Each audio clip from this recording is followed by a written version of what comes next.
Update. Am I the a-hole for breaking up with my girlfriend after a prenatal pregnancy test confirmed I was not the father? Original post. I, 26 male, was in a relationship with my girlfriend, 26 female, for almost 6 years.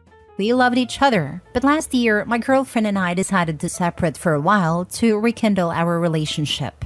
We placed no restrictions on the separation, and we were free to do whatever we wanted and act as we were single. We took a break for a couple of months. The break was much needed to recharge our relationship. A week after getting back together, my girlfriend showed signs of pregnancy. She got an at-home pregnancy test done, which confirmed she was pregnant. We were both really overjoyed and happy. A few months later, I was planning on proposing to her and I had already bought the engagement ring. But I wanted to confirm first that I was the father before proposing to her and get the prenatal paternity test done. My girlfriend and I both wanted to do the NIPP test to confirm that I was the father. My girlfriend said she did sleep with someone during our break, so there was an off chance I wasn't the father. But we were both very confident that I would be the father. We received the results a couple of weeks later, and I wasn't the father. I was extremely sad and dejected, and my girlfriend was very sad too. It just hurt me a lot, and emotionally I couldn't process it. A week later, I broke up with my girlfriend. The breakup was extremely traumatizing for her and even for me. I told my girlfriend that I just did not want to be the baby's father and that if possible, she had to try and contact the bio father and let him know. I then helped her move back to her parents' home. Am I the a-hole? Now for the top comments before reading the update. Separate to recharge the relationship is maybe the dumbest idea I've heard. Well, how'd that recharge go? She recharged from a different dongle. It appears she got a data transfer of 23 chromosomes too. To rekindle our relationship, we decided to break up. Where do all these freaking morons come from?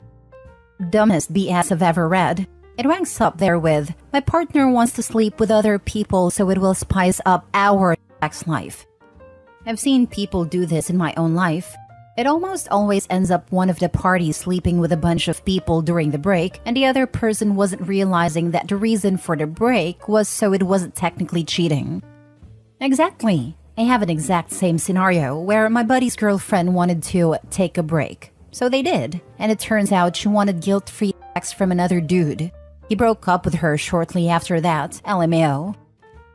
Now for the update. So just a quick update as a few people in the comments were wondering as to whether my ex knew who the bio dad was. I called my ex last night and asked her if she had found a bio dad. She said no, that she just knew his first name but didn't have his number or any social media. She had met him at the bar. It was pretty much a one-night stand. I asked her how her parents are taking it, and unfortunately they aren't taking it too great, and they are being really critical of her. Her parents liked me, and they had no idea we even took a break. My ex was a bit of an emotional mess when I called her last night, and I really felt bad. I really wished that baby was mine. My ex and I really envisioned spending the rest of our life with each other, but it sadly isn't. I told my ex last night that was the last time I was going to call her and wished her well on our future. She was crying really badly at the end, and it pretty much broke my heart when I hung up. I too remember when I wanted to spend my life with someone. Oddly enough, taking a random no-rules break so I could get raw-dogged on one-night stand didn't quite seem to align with those life goals. Yeah, I really don't understand these stupid breaks. It's literally just a pass to bang other people. Just break up. It's for people in denial that the relationship's over. OP said in his original post he was about to propose. If he had to take a break to rekindle the relationship, then marriage is a stupid idea. Worst idea is to try to save a relationship. Take a break, propose, have a baby. Dude, you gotta stop answering for anyone else's feelings besides your own. Because if your ex wanted to spend the rest of her life with you, guess what? She wouldn't have wanted a break in the first place. Don't project her feeling onto your partners, because it's obvious her feelings about you were completely different. Yeah, everyone gets one chance. There are no breaks, and everyone is at first responsible for themselves. You can't burn yourself to keep others warm. Next story. Am I the a-hole for refusing to consider stopping our divorce after my ex admitted her psychic friend lied about me having an affair? I met my wife Rona when we were in college together. I made the obviously terrible assumption that the fact she was in post-secondary education meant she had a modicum of common sense. We started dating our senior year and after job hunting, settled on moving back to her hometown after graduating. We found an apartment and lived together for 2 years before getting married. All good so far. At our wedding, I met an old friend of hers, Anna. She offered to read my palm since she was part gypsy. Weird. I am in construction and I know a few people from that group and they call themselves Roma. Whatever. Anna only comes to town every once in a while. She lives in New York City, so she doesn't have time to visit since she has an exciting life there. She makes costumes for plays and cosplayers, so we see her maybe 4 times over the next 2 years. Last time she came was Labor Day last year, and that's when it got weird. All of a sudden, Rona starts acting oddly.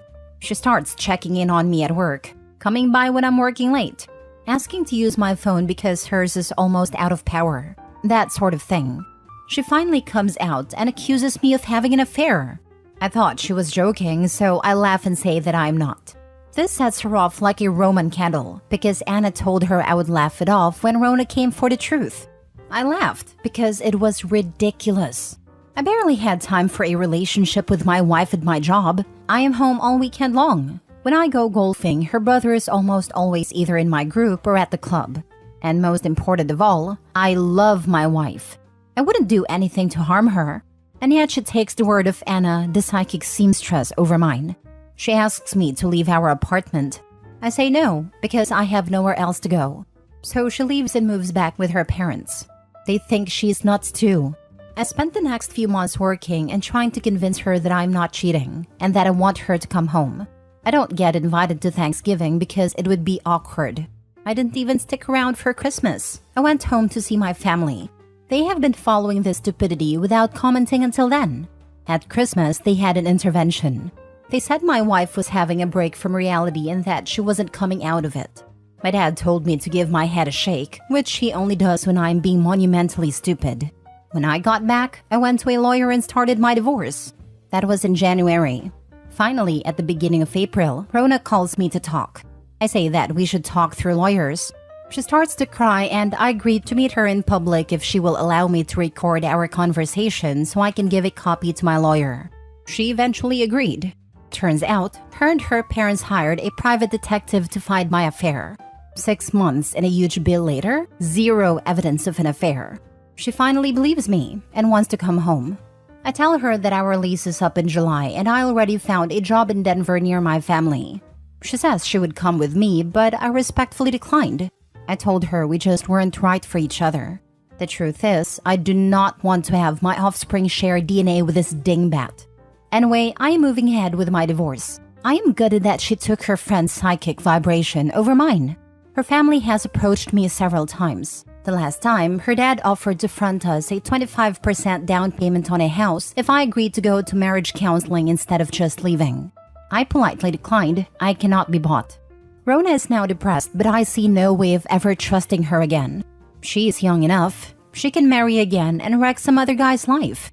Am I the a-hole? Now for the comments. This dingbat. I could not have described her better. Not the a-hole, of course. Reproducing with idiots needs to be an actual deal breaker for more people.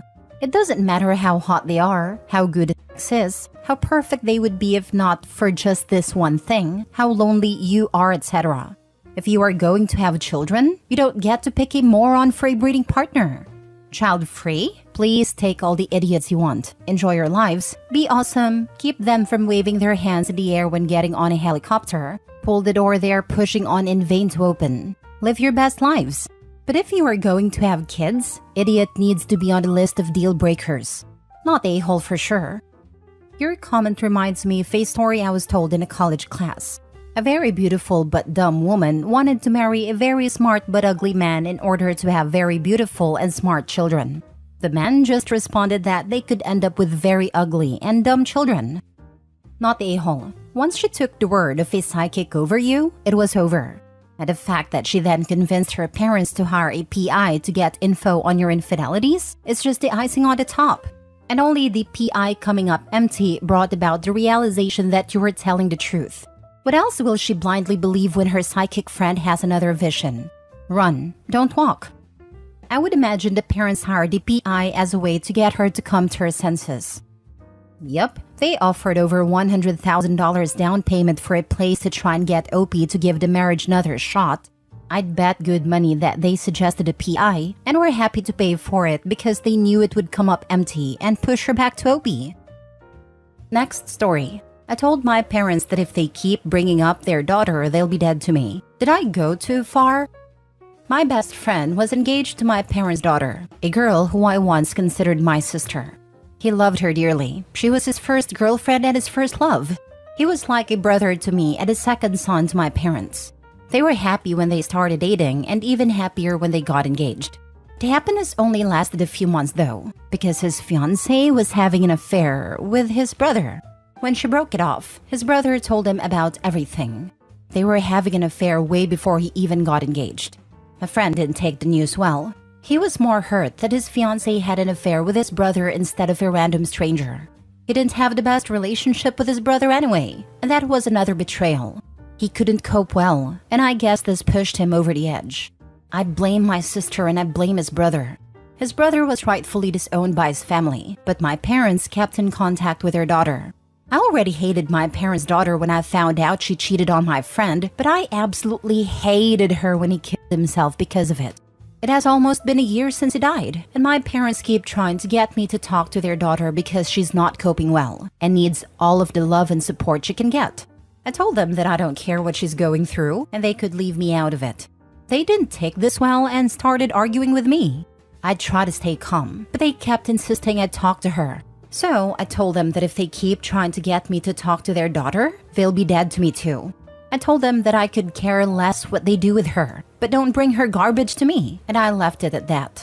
This caused my parents to cry, and my mom told me that she was trying to get the family back together and that my sister made a mistake. But I can't fault her for my friend dying because of it. Is she really remorseful? In other words, are the brother and her still together?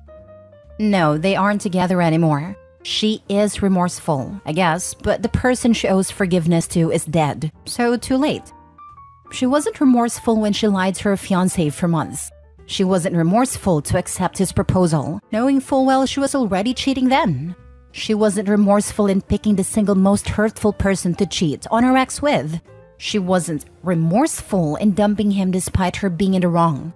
For tens of thousands of moments, she gleefully lied to his face, then made plans to continue something she knew was inhumanly hurtful to him. She was so selfish that she couldn't even be bothered to break up back when the affair first started, and instead had to string both men along.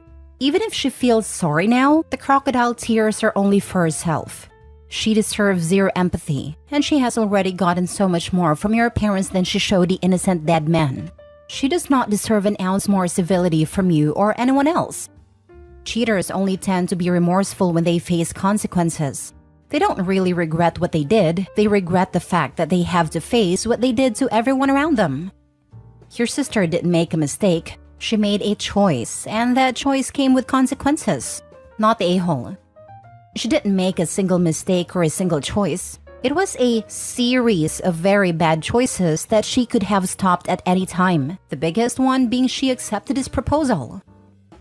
Last story. Am I the a-hole for demanding my husband returns my engagement ring to the store because he is making me pay for it through our joint account? My husband, 30 male, and I, 28 female, have been married for just under 3 months and have been having a huge argument about my engagement ring.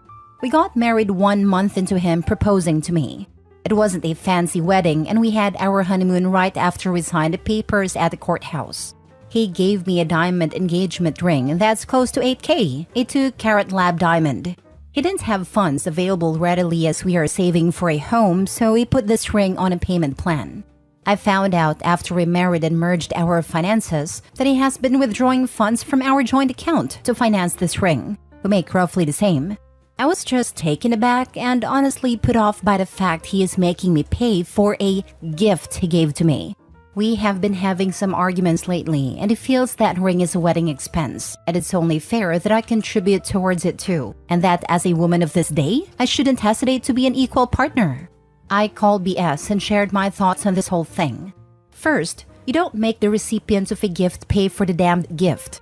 An engagement ring is considered a gift in most modern societies even today, and I don't care if you disagree with that. It's just what the cultural expectations are. And we never discussed if he had any issues with that. Maybe if he was an adult enough, I would have had a discussion about how it makes him feel and see if his values about tradition align with mine. Second, I've intentionally partially paid for 2 installments now, which makes me part owner of the ring. If I knew my husband was going to be making me pay for the ring, I wouldn't have agreed to buy it. Mutual consent is essential when a couple is deciding to invest in an asset. Owning a house or a car jointly requires 2 yeses. And I wouldn't certainly have said yes to jointly owning a ring he was supposed to give to me as a gift. So I can retroactively decide now I never wanted to own it, and have been demanding that my husband returns the ring to the store if paying for the ring hurts his pocket so much. Clarification, because I anticipate a lot of people might wonder. I've always wanted a nice ring, and I'm not going to apologize about it since we never had a real wedding party, and I knew I deserved a quality piece symbolizing our love. However, my then fiancé also knew about the expectation I had of him, and was upfront about things from the get-go. He could have discussed things with me like I mentioned earlier, and we could have seen if we were truly compatible like that. What I didn't know was that he was plotting to get even with me by taking out a payment plan and using our funds to finance it. This caused him to flare up, and he berated me for being sexist towards him. I put my foot down, not because I can't afford it or I refuse to financially contribute or give my husband a nice gift, but my husband's sheer stubbornness and tackiness about wanting me to pay is what ticks me off. I don't mind splurging for him, but this whole situation has left a very bad taste in my mouth. He expects me to apologize to him because I called his actions tacky and decisions scammy and in bad faith. Am I the a-hole? Nobody pointing out $8K for a 2-carat lab-grown diamond is insanely expensive? My first thought too. Do you guys have separate bank accounts and just a joint account, or just a joint account? Because if you only have the joint account, you are technically gonna be partially paying for every gift you receive. The way it reads is that they have just a joint, which is how I arrived at she's the a-hole. How does she think her gifts will get paid if they share an account? Like he's still putting his money in the account. This is also weird to me, because I've been married for 17 years, and while a purchase this high would require talking, I feel like OP's husband probably took her letting him know she is worth the expensive ring, and it was what she wanted, so he got the ring. He probably never factored in paying for it from the joint account would make her flip her lid. Yes, I could maybe see her side of things if she wasn't so, I deserve and I won't settle. But seeing all that immediately made my eye twitch. This guy is never going to win. If he buys her an expensive gift, he will be called cheap and lazy. If he finances a nice gift, he will be called a liar and a thief. He just needs to run away.